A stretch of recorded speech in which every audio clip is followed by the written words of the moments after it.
Next, ladies and gentlemen, Natasja Visser. I love this young lady. She's amazing to me. She's a certified live on purpose coach and established her own coaching practice on the foundation of positivity.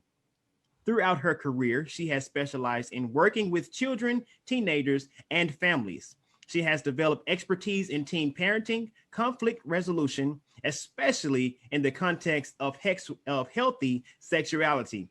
Ladies and gentlemen, Natasja Visser. So excited about you being here, Natasja. Thank you so much. So now we have an awesome motivational speaker coming up. So back over to you, Mr. Beltajar.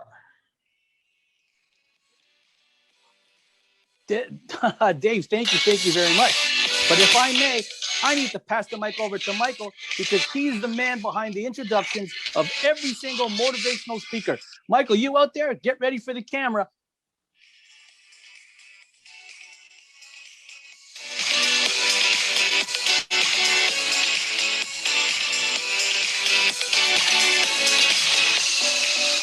Ladies and gentlemen, let me take over. I'll give Mike a hand. Actually, I won't because here he is. Live TV, folks. Live TV. Take it away, Mike. Hey, you were doing such a great job, brother. I was going to let you have it. But listen, I would love to introduce this guy. It is my honor.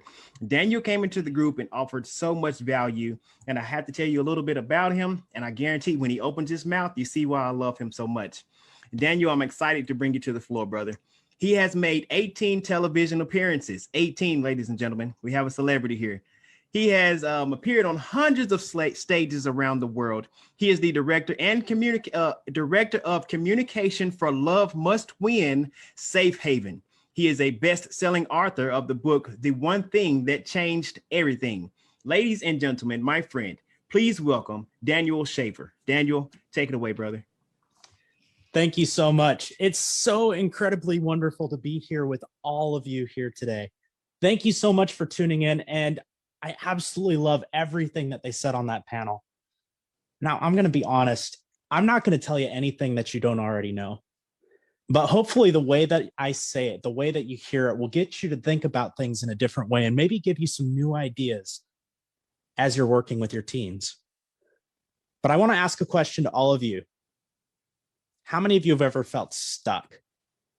You could feel stuck now. You could feel stuck in the past. A time when you were working as hard as you could and trying as hard as you possibly could, and you just didn't feel like you were making the progress that you know that you deserve. If you felt that way, I want you to type into the chat, type into the comments, that's me. Because I'll tell you, I've felt that way. I felt that way many times. And it's not your fault, because sometimes we just need to take the time to learn the rules. Let me tell you an experience I had about that. There's a park in Cincinnati, Ohio, that it's called Smale Park, and it's right on the Ohio River, this big, beautiful river. And the first time I went there, I was walking along the trail, and I looked, and there was this beautiful chime piano. These big chimes, they took them from a church, and they put them up, and then they created a foot piano underneath. And so kids would be able to come up and they dance on this foot piano and it would ring the chimes up above. And I sat there and I watched and I waited for my turn. And while I waited, I noticed a sign off in the distance. And as I looked at it, it said the rules of the foot piano. The foot piano will be operational between the hours of such and such and such and such. And then every hour on the hour, the foot piano will chime and occasionally play pre-recorded music. During this time, the foot piano will not work. Once it is done, it will resume operation. I looked at my watch and it was 11:57. So I went and I sat down and I waited. Sure enough, right at 12 o'clock, the chime stopped working and it went bong, bong, bong, 12 chimes. And then it started playing this beautiful melody. I sat back and I listened. And then I noticed something. Someone came along and they started dancing on the foot piano and they thought they were the ones making the music. And they were going, they were all excited. And then I could tell the moment that it happened because they stopped. They looked up, looked down, looked up, and then started stomping on one key again and again and again and again. And then they throw their hands up and go, it's busted. It's broken. And then they went off thinking that it was broken. I sat there for 15 minutes watching person after person do the exact same thing, dancing on the keys and then up, down, up, down. It's broken. It's busted. Going off thinking that the foot piano wasn't working when in reality it was behaving exactly the way it was supposed to. They just didn't take the time to learn the rules. And as I sat there, I got thinking, how many times do we do this in life? We sit there and we dance on the keys of life, trying our hardest at whatever it is we're trying to do, whether it's mentoring a teen or whether it's trying to achieve success in our life. And we're giving it our all, and we're not getting the results we want. And it's not because we aren't trying, it's because we didn't take the time to learn the rules. There are rules in life, just like the rules of the foot piano. Constants. And if you take the time to learn those rules, then you can achieve all of the success that you deserve. Now, throughout my life, I've come across several of these rules, and I'm going to give 3 of them to you today. The first one comes from Earl Nightingale. It's in The Strangest Secret. He says, what you focus on in your mind becomes your reality. Whatever it is you want to achieve, whatever goal that you have, if you first fix it in your mind, then all of your efforts will start driving you towards that reality. If you don't first focus on it in your mind, you will never achieve it. The second comes from David Hyra. If you want to achieve success at something, find someone who is already achieving that success and do the same thing that they're doing. Results don't discriminate.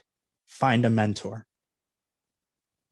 If you want to be successful, make sure you write that down. Find someone who's already doing what it is that you want to do. Find them, talk to them, and ask them to mentor you. And if you do the same things that they did, you will get the exact same results. And the third one comes from Jim Rohn. You are the sum average of the 6 closest people you hang out with. Now, personally, I think that it's everyone that you surround yourself with, you are the average of. You see, we are either being pulled down or we are being pulled up. It's like the crabs in the bucket, if you've ever heard that. If you aren't where you want to be, if you're not achieving the results that you want, find people who are getting those results. Find people who are where you want to be. And just by surrounding yourself with these people, you will start to take on their habits, their mannerisms, and you'll start to be able to pull yourself into a place where you want to be. Now, when it comes to mentoring your teens, if you find yourself beating a dead horse, spinning your tires in the mud, just not making the progress that you want, take a step back, because there's rules to mentoring teens as well. Just like there's rules to life, just like there's rules to the foot piano, and the rules are different for every child. And sometimes you have to take a step back and look around and figure out what those rules are. You deserve success. You deserve happiness. And if you're not getting it right now, then take a step back and learn the rules, and you will achieve all the success you deserve. Thank you.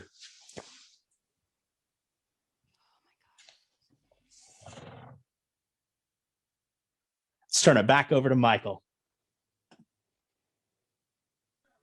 Brother, once again, you killed it. Take it away, Andrea.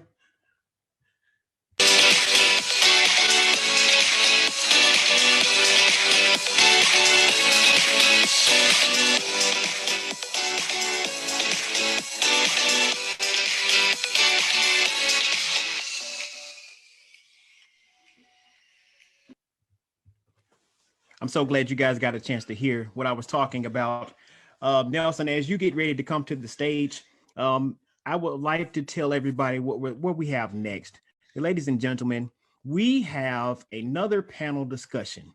So as the panelists are coming to the stage and getting ready, Andrea is going to play that nice little jingle that we were listening to for about 2 minutes or 60 seconds. Let's do 60 seconds while everybody's getting ready. And then we're going to talk about Natasja Visser's topic, of course, the big one, SEX. Take it away, Andrea.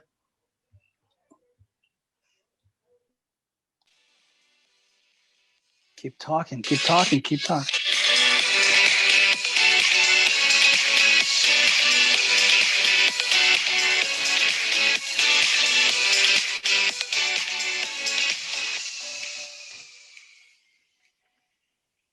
Thanks, Andrea. Thank you so much. Natasja, it's all yours. Thanks, Michael. Now, the big SEX, yes.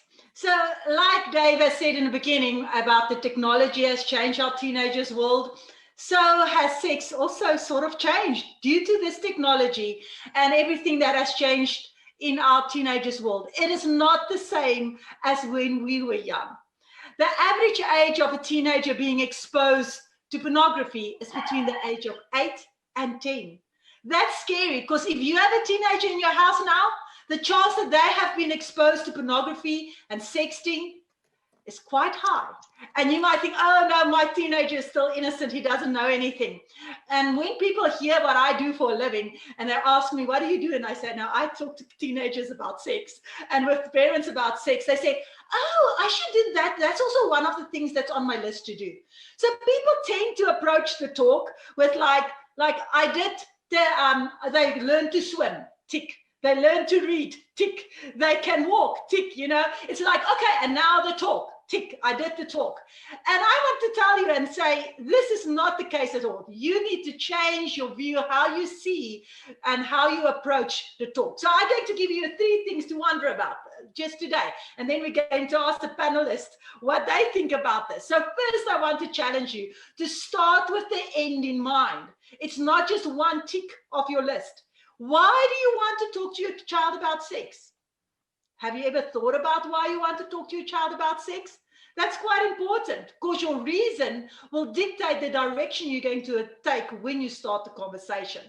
And it's important because it's not just about the plumbing lessons, where the parts go. It's about their decisions. Otherwise, nobody will freak out about this so much. It's about the decisions they make when it comes to sex. Second one is, I want to encourage you to start the conversation with your teenagers, especially with your teenagers, with questions.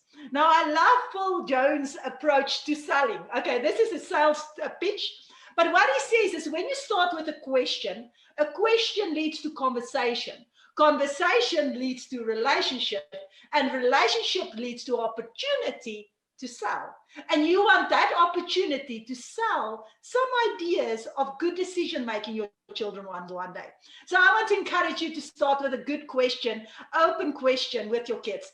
And then the last tip I want to send you away with is shoulder to shoulder conversation. I love this approach. So we tend to, okay, I'm going to sit down and have to talk.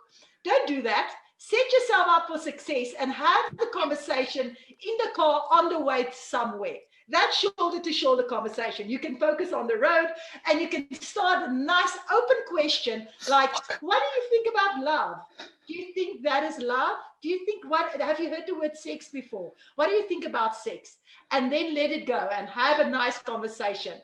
So I was wondering about the panelists. Have your parents talked to you? Have you seen with the teenagers that you work with that the conversation has changed? It's not the same as we were young. Dave, I love your input because I know you worked with teenagers for years. No, I don't talk sex at all. You know what, Natasja, I was so pleasantly surprised when I found out what you did for a living. I was so just intrigued by the fact that you talk to parents and kids about sex. And it's not like we're not having it. It's not like that's not what we're meant to do, right? We procreate. And it's so healthy, I think, for parents to be able to go to somebody and say, hey, look, when do I, how do I, the shoulder to shoulder, ask questions. All of this stuff is not something that I did with my kids, and they're 25 and 26 now.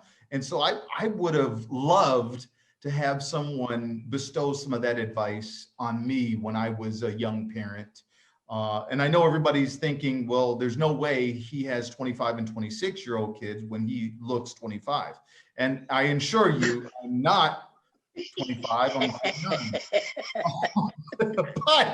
but it's so awesome. I really like the discussion question, shoulder to shoulder. Natasja, what age do you think parents need to have this discussion with their kids? I love that question, and the people are going to freak out when I say but it's actually at age 2, because we think it is one conversation when they reach teenagers.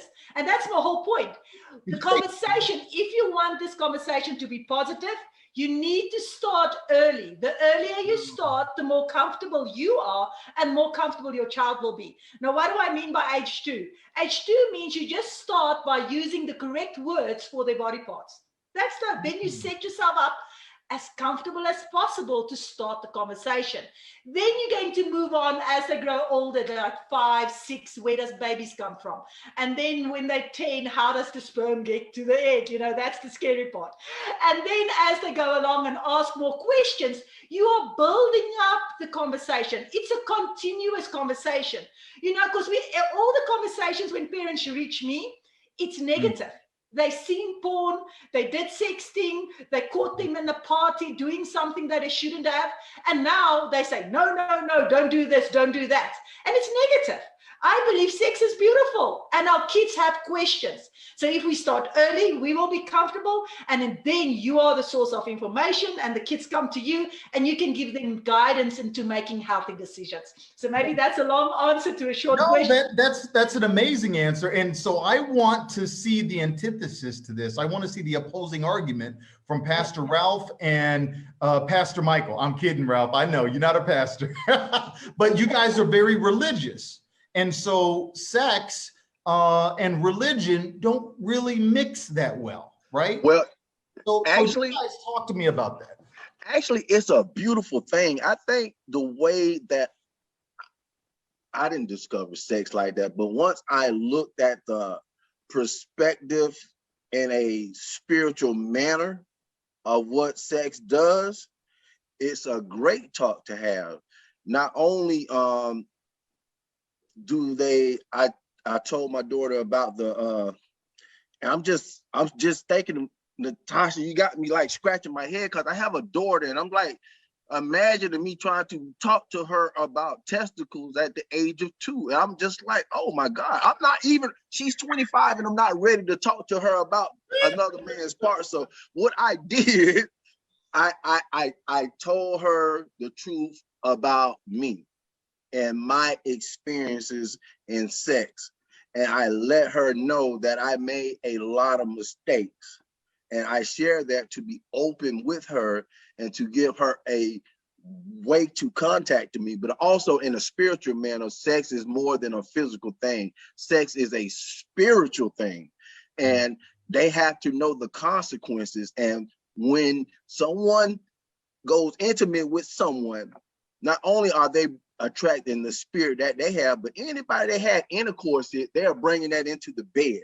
So if you don't know this guy or this girl, and they could have been, you know, now instead of 2 people in the bed, you looking like whatever's attached to her or him, and then her and him, all these things come attached, and these spirits, they have different identities and they cause trouble. So I let them know about the spiritual ties that deal with sex. And I think that should be, I think it's more scary when you talk about spiritual ties being connected and not knowing people and what they're connected to and what they could be connected to by laying with someone. So it's a tough situation. And the worst thing I would want to see is a guy like me at my door when I was younger.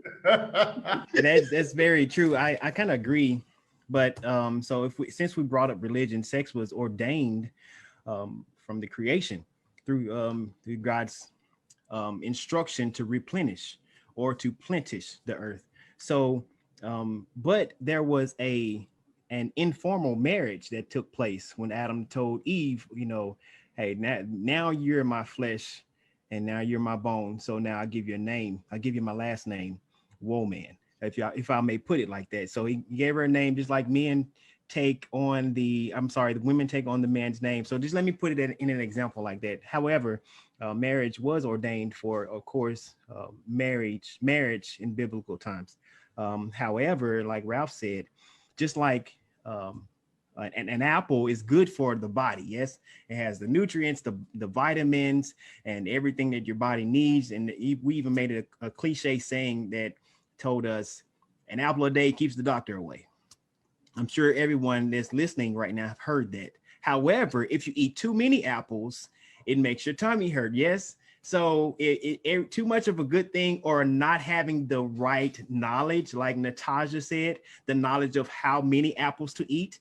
Natasja said, the parents, educating the parents on how to have those conversations with the 2-year-old. I'm glad you clarified that, because I was like, Ralph, I think my head was like going in circles like this, and I was about to lose my hair. Ralph, I was about to look like you, brother.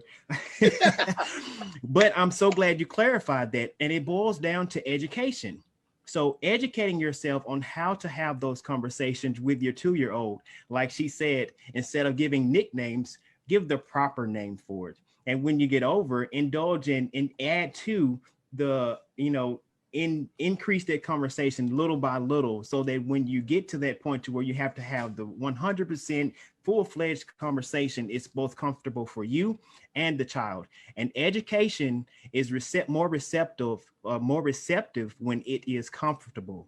So yeah, that's my piece. And I think Anush, I'm sure you can give us a little more light on that conversation, brother. Yes, I was looking at Ralph, and I thought he was about to have a stroke as I was watching him. I saw his eyes bulging out. But I remembered a humorous piece that I had heard when a young boy goes to his mother and says, "Mom, can you tell me about the birds and the bees?" And mother, of course, being uncomfortable talking to her son, sends him to the father. And the kid goes to the father and says, "Dad, can you tell me about birds and the bees?" And he says, "Well, birds poop on your head and bees sting you. That's all you need to know for now." Well, that's not really the way to have the talk. As Natasja was saying, it's sometimes it is an uncomfortable conversation because we as parents may not necessarily be ready. And that comes from the way we were brought up, the way we grew up, because I was an only son and came from a very conservative family. So the talk actually never really happened with my parents. It was more my older cousin who I had that conversation with, and he was there for me. He was much older than I was. So sometimes when we are in that situation where we are not comfortable because we never had that talk, we never had that kind of a relationship, it becomes more difficult as parents to have that with our kids. And the bottom line is, as parents, we have to learn to become comfortable with the uncomfortable. You have to expect that it's gonna happen. It's coming. It's like looking down the railroad track and you see the train is coming. You better get ready to deal with that situation. Otherwise, you're gonna have a real problem. And it is a very important thing. And I appreciate Natasja, doing what she's doing, because it's very important to not only talking to teenagers, but also to teaching parents how to deal with those type of scenarios, those who are not really prepared for it. I would like to get Virginia's reaction on this. Thank you. Very much, just like everyone else was saying, it's a very important topic. And proactivity, starting those conversations. If you haven't already started the conversation, you definitely want to jump out there and start those conversations. Because keep in mind, you may not have had the conversation if you haven't started, but there is someone out there that's having that conversation. And you want to make sure that you have the ability to debunk the myths. Like I was listening to a group of kids talk one day, and there was this myth that the only way that they could get an STD was through intercourse. Well, all of us as adults, we know that there's so many other ways that you get STDs. I mean, if you think about like HPV and herpes, just skin to skin contact can spread that disease, or that infection. So we want to make sure that we have the opportunity, you have the opportunity. It's your duty to make sure that they're sent out in the world of real life with some real good information to help them make the right decisions for the right reasons, and also think about sexuality is not just about intercourse. Now we have to make sure that our kids feel comfortable and open enough to come and talk to you, about gender identity, and things like that, but positive body, so we want to make sure that they have all the tools that they need, and they know that you are a source that they can come to. So set the stage for the open communication. Gather some information to help you share the information you need to share with them. Give them some resources. If you're not comfortable, pair them with a buddy, someone you know that's trusted. You know, maybe they have an older sister. Maybe there's a cousin or uncle or aunt that they may be more comfortable talking to, you know, just because they're not mom or dad or, you know, guardian. So give them someone they can go to if you don't feel like they're going to come to you. So just a couple little tidbits, you know, definitely give them the resources, definitely open the door for communication. And also, you know, you might want to call it a guilt trip, but I think it's just that extra piece of trust. Let them know that you trust that they're going to make the right decision. So when it comes time for them to think about that decision they're getting ready to make, they're going to think back in the back of their mind, they trust me to make the right decision. So I got to make sure I do the right thing here. And that's all I have. Want to pass it back on to Ralph? No, no, I'll take. I just let me close up real quick because I want to belabor this just a little bit. So I think that all of these points are extremely important and poignant. Something that I want to make sure everybody knows is Natasja does this for a living. She's a professional at this. So don't, as parents, don't be afraid to reach out and even have a one-on-one conversation without your teen and say, hey, you know what, Natasja, I have some questions about ... I'm sure you're available, right? Yes, I'm available. I love helping parents out, and I know they are so scared. And maybe just to encourage them to start the conversation, to get to know where your child is, you know, because actually we are so scared to start the conversation. We're not sure what they know and don't know. So maybe just do a check-in and say, what do you know? What do you don't know? Just get where your child is. And then focus on, I like what Daniel said, is whatever you focus on, grow. And what do we focus on as parents when we think about sex? Don't do it. Don't get pregnant. Don't get STD. No, no, no, no, no. So when we focus on all that negativity, we're going to get negative results. So I want to encourage you to say, okay, why should you wait? Why should your child make wise decisions? Give them a good reason, okay? And that soul ties that Ralph were referring to, that's fantastic knowledge to give children. It's not just physical, it's spiritual as well. So start a good, healthy conversation, and the consequences of watching pornography, that dopamine and testosterone and vasopressin and all those hormones, they make a big cocktail in your brain if you start very early, and that's going to affect you later. So don't just say no, no, no. I normally tell teenager, listen, it's no for now. It's not no forever. And maybe one little religion thing that I want to add is sex was God's idea. In the beginning, the first instruction God gave was go and have babies. That was God's first instruction. So it's his idea. So nowhere in the Bible says God is against sex. He's against the misuse of sex. Yes. So let's inspire our kids to use their sexuality and make wise decisions, and not just focus on the no, no, no, no, and start the conversation positively. And maybe just for everybody now that's a little bit freaked out, do a check-in, ask a nice question for your kids, and then move on from there. And then if you don't know what to say, it's okay. You know what? That's a good question. Can I get back to you and get some help?